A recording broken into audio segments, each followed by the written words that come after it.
Hello students, in this lecture we will learn to calculate the shuttering quantity of plinth beam.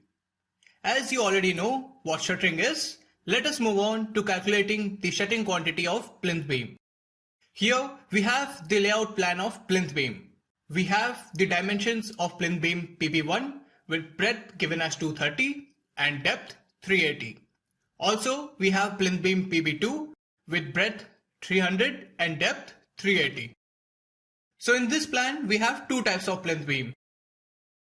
The length of plinth beam PB1 is 12,802 in the back side, and therefore it would be the same in the front side.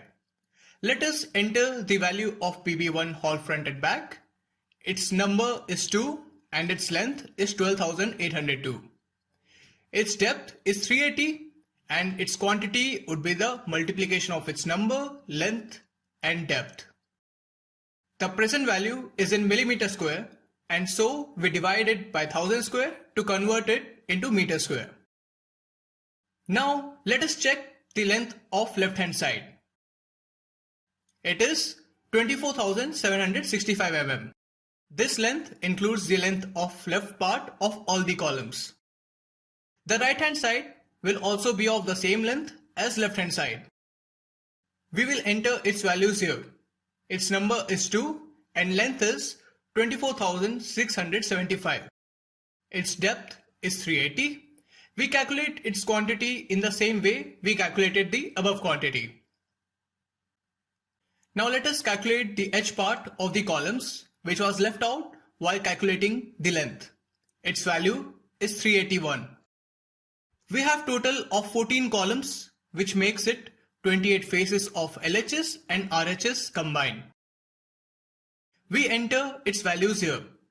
It is 28 in number, length is 381 mm and depth is the same as above. We will calculate its quantity in similar way we calculated the above quantities.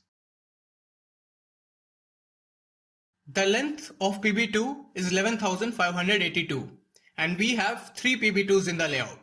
The shuttering will be done on both sides of PB2 and so this makes it 6 in number. We will enter its details here. 6 as its number, length as 11,582 and depth remains the same as above. We will then calculate its quantity. We will find its total by adding all the quantities. In this lecture, we learn to calculate quantity of shuttering of a plinth beam.